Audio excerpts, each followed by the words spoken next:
Welcome to the Private Practice Survival Guide podcast with your host, Brandon Seigel. I'm a published author, speaker, entrepreneur, and private practice strategist dedicated to transforming the way that healthcare functions. This podcast is all about empowering you to create the change you want to see. Let's dive in.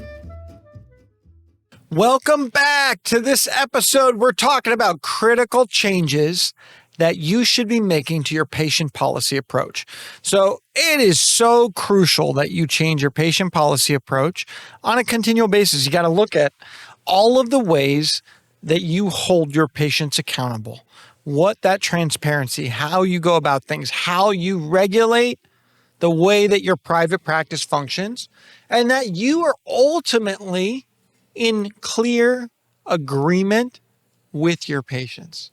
So today, the first thing I want to talk about is like our current environment. 2025, we're facing rapidly evolving healthcare landscape. It's changing by the second, the minute. The only thing not changing is our reimbursement in terms of going up. Rising costs, reducing payers. Technology is advancing and patient expectations are shifting. And I think that's really important for you to recognize is like the hardest thing about this is if you think about it in this way, our expenses are going up, our reimbursements stagnant at best, our patients' premiums are going up, and their patient experience is going down.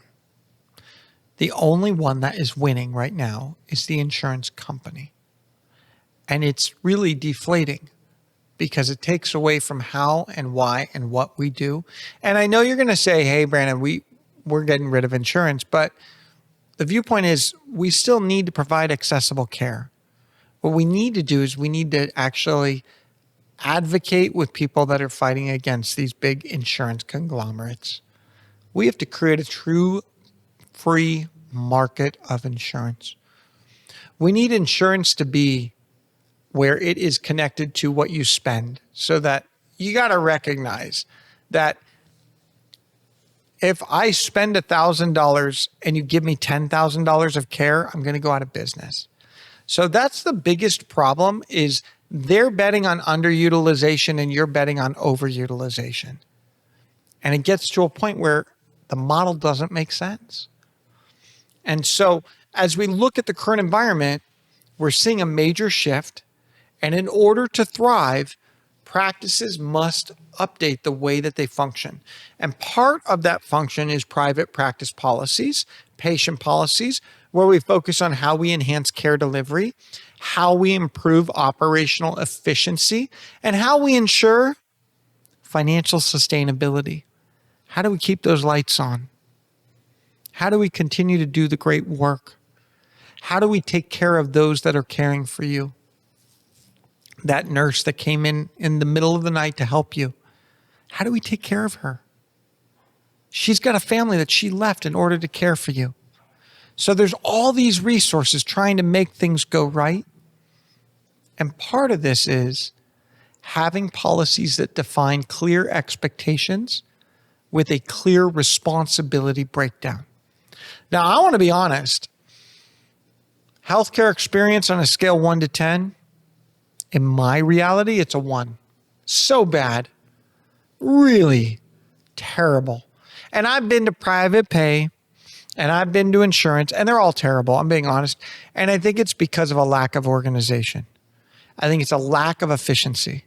It's a lack of understanding the client experience. And I say it this way of like, what would healthcare feel like if it was run by Nordstrom's of the 1980s? Feel different. Why can't it be that way? Because that comes at a price. And not everyone would want to pay more to have that experience. But we have this opportunity to craft expectations, make them in a place where people know what they're getting into, what they're signing up for, what it's going to feel like. So imagine when you buy a ticket on an airplane, you know what you're getting. You know that, first class is not first class, but it's better than, we'll say, premium class. Premium class is not premium, but it's better than coach. And coach is better than what I call standby, where you don't even get a bag. So there are people that are happy on the standby. They're like, dude, Brandon, I'd rather spend $150. You want to spend $500 on that seat? You be the idiot that spends $500 on that seat. And I'm like, I'm going to spend $500 on that seat because that makes me happy, whatever. But my point to you is different people need different things. But we have to make sure we're communicating what we are offering in a consistent manner and treating everyone the same. One of the issues that I run into is that we don't uphold our patient policies consistently. Oh, Brandon, she just lost her husband, so we're going to treat her differently. No. Everyone deserves to be treated the same unless it's written in your policy. When you lose a husband, this is what you get. Truly.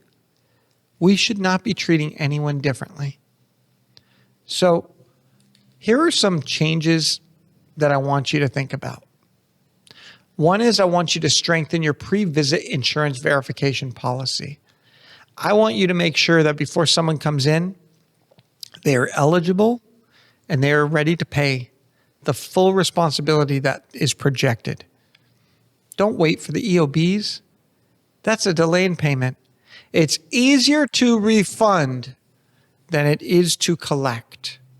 I'm going to say that again.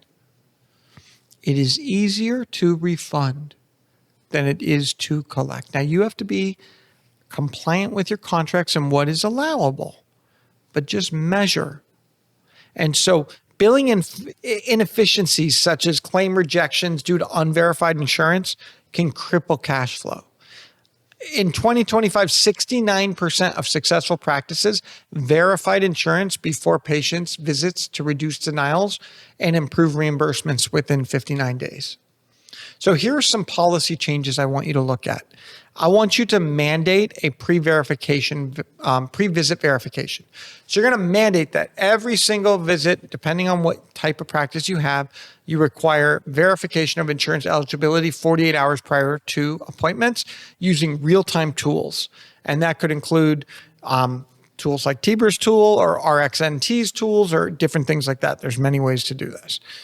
The next thing you're going to do is you're going to train your front desk staff. You're going to invest in training for insurance basics and payment collection. 64% of practices with trained staff report better collection. So your staff should be already pre-processing that payment at the time of visit. Should be already ready to go. We need clear communication. We need to inform patients of their financial responsibility, which includes co-insurance, co-pays, deductibles. That should be signed, that should be sealed, that should be delivered. I expect a good faith estimate to be produced in advance with worst case scenarios and obtaining full liability from the patient. When you use an automated system, you can flag unverified appointments. That's something I would integrate into your pre-visit insurance verification policy. The next thing I want you to look at is understanding the role of telehealth and remote monitoring and having policies. See, a lot of us are getting into this remote monitoring and telehealth, and we are not recognizing the risk we're taking on. Now, obviously, telehealth visits grew from 5 million in 2020 to 53 million in 2022. I'm going to say that again because that's crazy. Literally grew from 5 million in 2020 to 53 million in 2022 with a projected 23.8% CAGR by 2030. Crazy. Patients increasingly prefer virtual care for convenience, especially in rural areas. Now, I'm seeing insurances cut some coverage, and so you want to double check that. But you want to make sure that your policies are explaining that coverage is not guaranteed, that they are on the hook if insurance declines. You want to also look at any type of policy changes related to expanding how telehealth is accessed, what that looks like, what is the role, having it written down that we offer video consultations for follow-ups, medication refills, wellness and health services, ensuring that policies comply with the 2025 interoperability and privacy regulations. And obviously in 2026 and so on, they'll follow that policy. Integrating wearable data, you should have policies related to developing protocols to incorporate how data from patient wearables is being stored and how it's being shared and utilized in personalized care plans. The other thing is patient education. Create a guideline and expectation of what is the role of patient education. What is the requirement of home exercise or home activity or home education programs? And how does that translate to telehealth and wearable devices and boosting what that means to be part of the practice? How payments are processed? What happens if they change insurance? What happens if coverage is denied? It's important for you to partner with different platforms that can help bring technology solutions to the table. Another thing I want you to do, if you haven't already, I want you to adopt a stringent cancellation and no-show policy. Here's the bottom line. Care that's not delivered is a milestone missed. Every visit matters. Your time is money. Anyone that truly does not value your time is not a fit for your organization.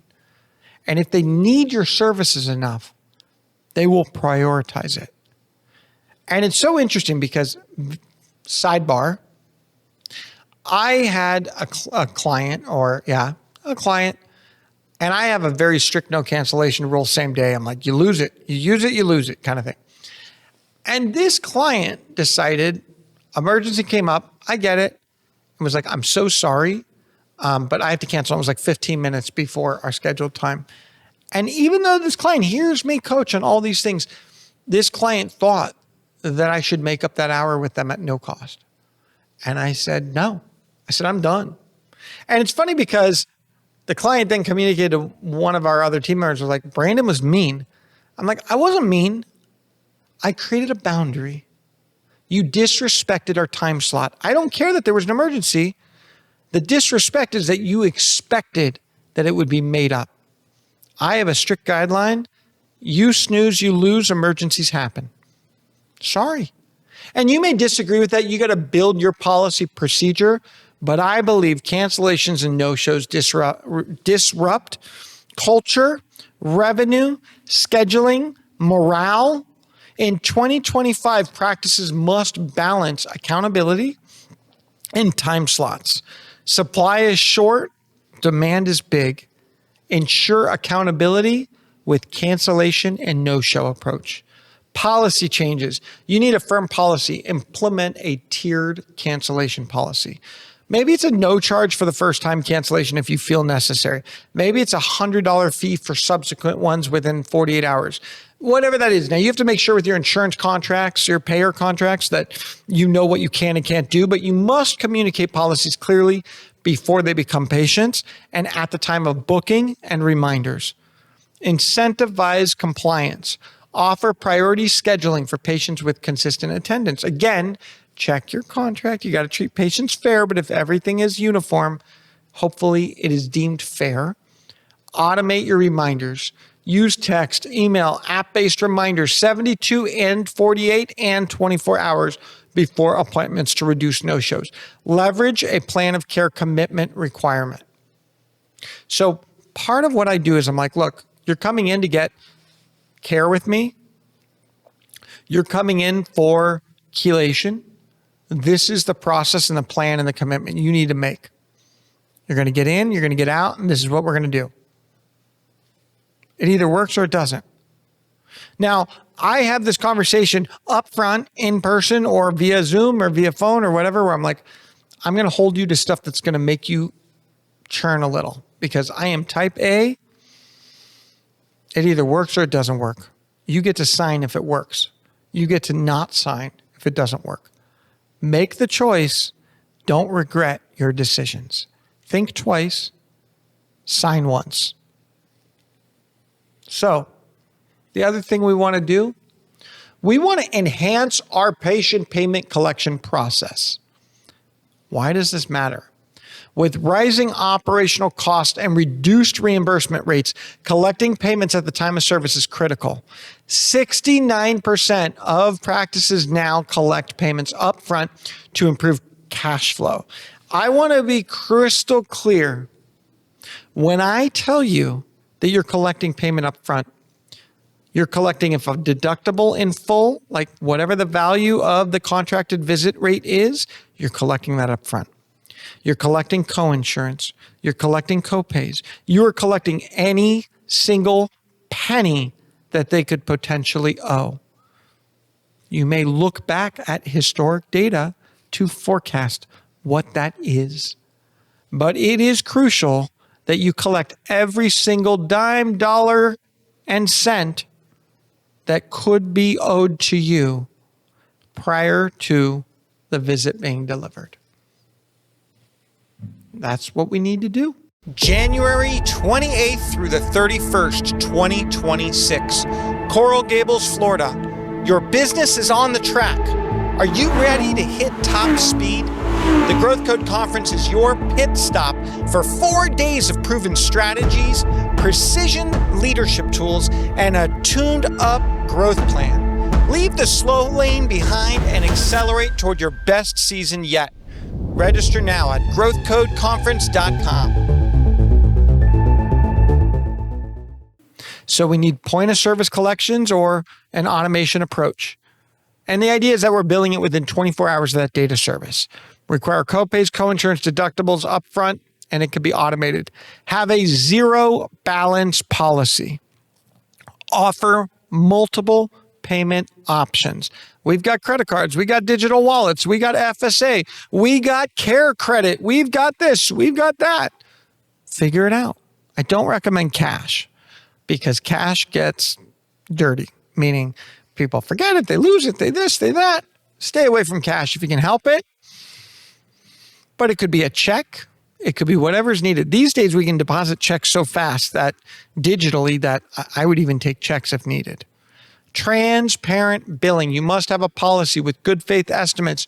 Provide patients with clear, itemized estimates before service and post-visit summaries via patient portals. Payment plans. Okay. I am not a fan of payment plans because I don't believe you're a bank. But I do believe in care credit. Care credit would allow you, if you chose, where they become and leverage the payment plan and you pay a higher percentage for that. That's up to you if you want to do that.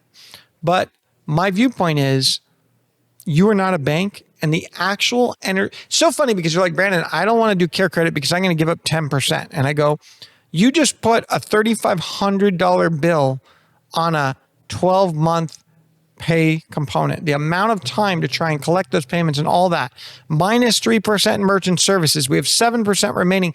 Take that 7% cost and collect it up front. Your money today is worth more than it is tomorrow. That's weird, right? But it is. So, train your staff to discuss payments. Train them to understand. So one of the things I say is we're going to be a bull when it comes to money. Know your role. Tell the patients their job is to collect money. Their job is to be the bulldog. Their job is to make sure the lights are on. Your job is to show up and pay. Simple. Prioritize patient-centered care through policy updates. So patient satisfaction is important. And if we pre-qualify who fits our model, we're going to drive retention and profitability. Policies that emphasize our personalized, holistic care align with the trends right now of what's going on in preventative medicine, mental health, etc. So we need personalized care plans. We need to require clinicians to document patient preferences, lifestyle factors, tailoring treatment plans. So just because medically you believe they should come in 2 times a week, 3 times a week, 5 times a week, doesn't mean it's right for them.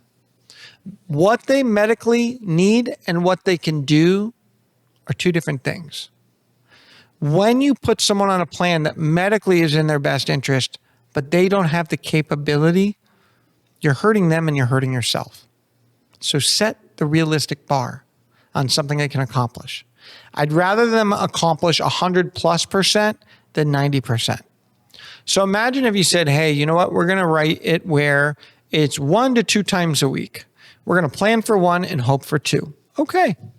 We have goals based on an average of 1 time a week. We have goals based on an average above 1 time a week. We'll see what we accomplish.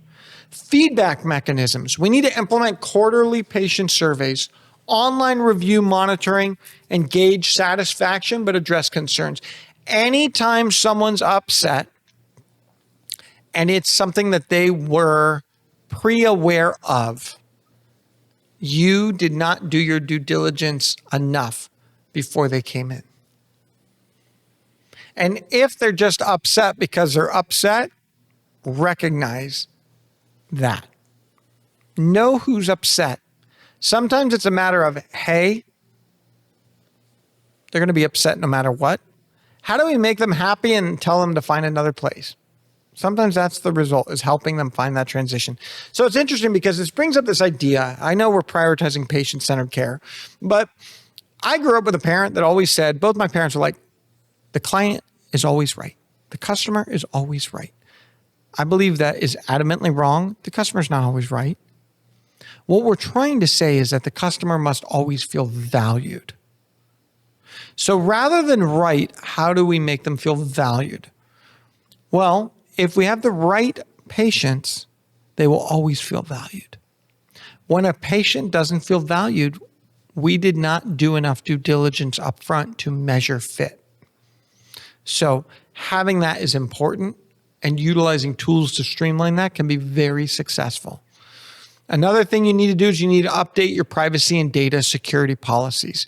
2025 regulations emphasize enhanced patiency, privacy, and data interoperability policies. Non-compliant risks, fines, and patient trust can go down the hill. We want to look at our cybersecurity policies. We want to look at our patient compliance, revising policies to ensure we are securing the handling of any kind of data that's coming in. We need the interoperability standards implemented and shared. We need patient consent.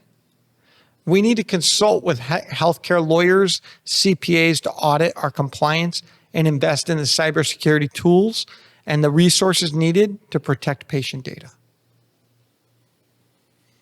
So here's a policy that I am a huge believer on. And I'd love to say that I came up with this idea, but I did not. But I saw it and I said, I love you. The policy is a patient code of conduct policy. Just like we have a staff code of conduct, we're going to have a patient code of conduct.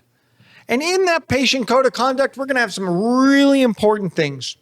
We're going to talk about respectful behavior towards staff and others. We cannot help you without our help. Patients must treat all staff, providers, and other patients with courtesy and respect. That includes avoiding abusive language, harassment, or discriminatory behavior. That, an example, we're prohibiting yelling, we're prohibiting offensive remarks, we're prohibiting any action that disrupts my environment. This is my home. You are a guest in my home. We need this. This is how we ensure a safe environment. This is how our staff and our patients feel well. Anyone that's coming to us is coming to us for a solution. And environments that have disruption are creating toxicity and limiting our ability to deliver our service in the most respectful way. 64% of practices report improved staff retention when there is a code of conduct policy for patients. Huge. The other parts of our patient code of conduct: adherence to appointment policies. Patients are expected to arrive on time. In my reality, they're expected to arrive 10 minutes prior. If they are not 10 minutes prior, they're late. That is a no-show. Provide 24-hour notice for cancellations, and maybe you make that more and comply with no-show policies and look at repeated offenders. Require confirmation of appointments. Minimize revenue loss from no-shows and optimize schedule efficiency. The next part of our patient code of conduct: compliance with financial responsibilities. You got it. No money, no honey. Patients must pay, and they acknowledge that, and they have receipt of billing estimates. They understand that there is a $0 balance policy. We improve cash flow based on this policy. We improve collections based on this policy, and we're going to be able to optimize the way we function with this policy. This is part of the code of conduct. Next one: proper use of telehealth and communication platforms.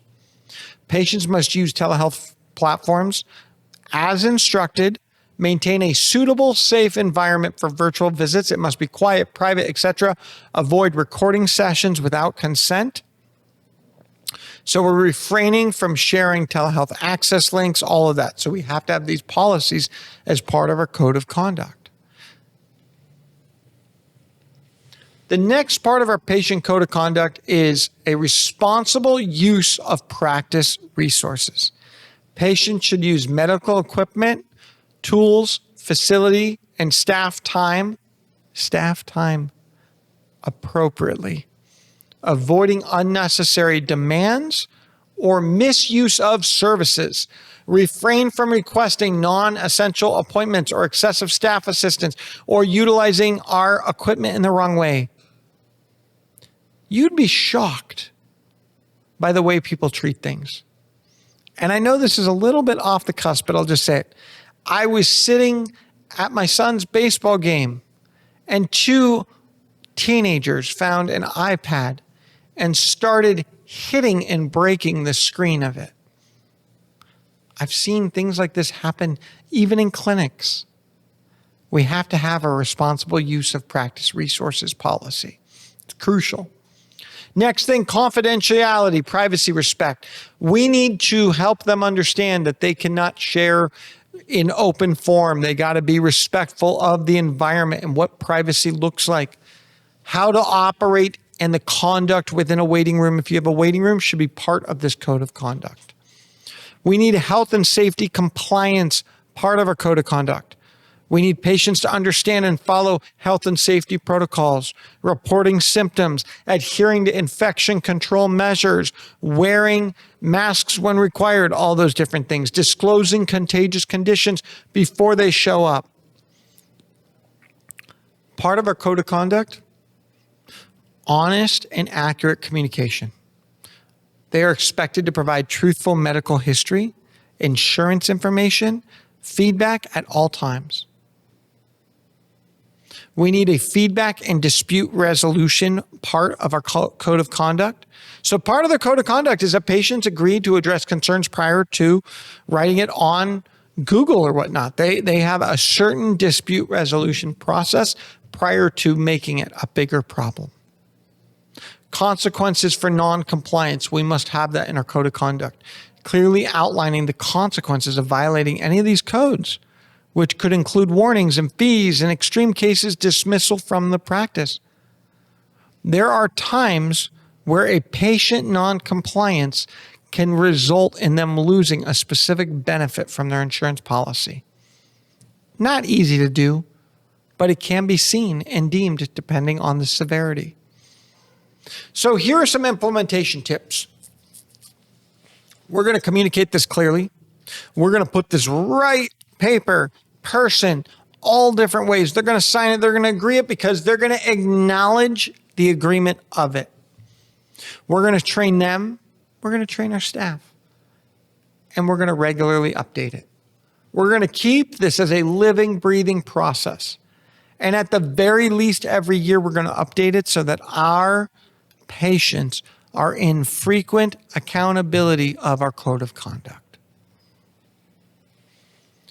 So when we look at our patient financial policy, and again, the policy on finance is a separate policy than code of conduct. There's just some things that overlap between our code of conduct and that. We're requiring upfront payment. We're giving worst case scenario. We've got our payment approach. We've got late payment, non-payment, streamlining billing communication, how we communicate. So one of the things I'm a big believer in, every time you pick up the phone, you're wasting time. Every time you pick up the phone, you have a lack of an authentic paper trail. When we're talking about money, have it be communicated in writing. If for any reason it's communicated verbally, you must send it in writing. They must acknowledge that writing. Have a paper trail. Educate patients, give them the understanding, recognizing that your role is to deliver care. Their role is to pay. And that includes ultimately they're responsible for payment in the effect of insurance not paying. Again, Medicaid has different guidelines, but knowing what you're getting into. So monitor and adjust based on effectiveness. Strategies to patient adoption of these stringent policies. 1, clear, transparent communication. 2, patient education and engagement. 3, gradual implementation. We don't just rip off the Band-Aid. It's a process. There's gradients. 4, incentives and positive reinforcement. 5, empathy and support systems. 6, leverage technology. 7, build trust through consistency. And 8, monitor and adapt. We need to be able to identify our liability patients, understanding not every patient is a fit. We need to prioritize fit over servant leadership mindset. You are only as good as your weakest link. Remember, attract and repel. Interview prospective patients. Utilize the same approach when hiring someone as you are in accepting a client. Because here's the deal. If they're not going to be happy, you're wasting their time. You're wasting their money. You're not going to get them outcomes, and you're going to destroy the water system. Just as an employee can be Tabasco sauce in your water system, so too can a patient. Lead with transparency. Refer non-fits to other providers. Optimize accountability through agreement and consistency. Did you know that in 2024, a Press Ganey report analyzed 6.5 million patient encounters found that practices updating their patient policies annually, including arrival and check-in procedures, saw a 12% improvement in on-time patient arrivals, reducing wait times, and enhancing patient satisfaction. In the words of Charles Darwin, it is not the strongest of the species that survives, nor the most intelligent, but the one most responsive to change. Thank you for tuning into this episode of the Private Practice Survival Guide. Please share us, like us, follow us, subscribe, be part of the community. Together we can thrive, not just survive. Thank you for tuning in to the Private Practice Survival Guide podcast. I'm incredibly grateful to each and every one of you. Exciting news. We're now available everywhere, from Spotify to Apple Podcasts to YouTube or anywhere you like to listen to your podcasts. So watch, listen, and reach out. If you love this episode, please drop a 5-star review. It truly means the world to me. Are you looking for more ways to elevate your practice? If so, now is your chance. Reach out, go to my website, or email me at brandon@wellnessworksmp.com. And remember, it's not just about surviving, it's about thriving.